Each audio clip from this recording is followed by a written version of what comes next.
Merong post po si Mr. Ramon Tulfo regarding this alleged destabilization against the government, and inaccuse niya na ang mga nag-finance daw po nito ay sina Vice President Sara Duterte, ang kanyang kapatid na si Congressman Pulong, and si Mr. Chavit Singson. Ano po ang reaksyon ng palasyo dito?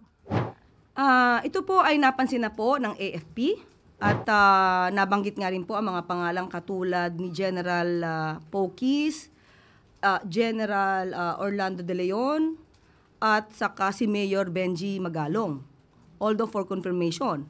At iba pa, pati si Colonel Lachica na di umanong sangkot sa usapin ng 125 million pesos na confidential funds ng Vice Presidente.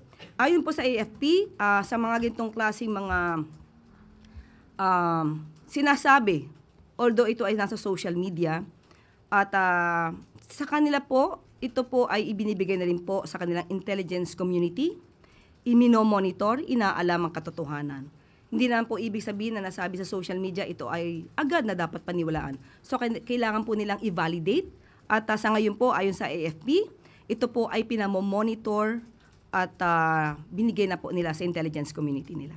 So sa part ng palasyo, ma'am, siniseryoso itong ganitong alleged report of destabilization? Thank you. Nasa intelligence community na po yan. Kung meron sila makikitang dapat na talagang pagtuunan ng pansin, ito naman po ay hindi tutulugan ng ating Pangulo. Salamat. Sunod na tanong mula kay Ivan Mayorina, GMA 7.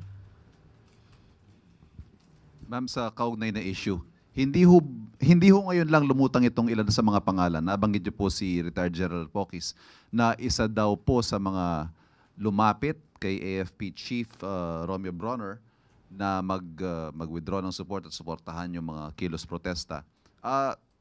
Umuusad na ho ba yung investigasyon tungkol sa mga aksyong ito ng mga retired generals and probably the rest of the people in the list?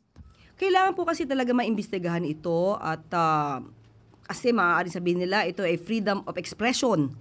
Pero muli, titingnan natin kung ano ang hangganan at kailangan po talaga itong mapaimbestigahan kung ito po ay parte na po talaga ng destabilization.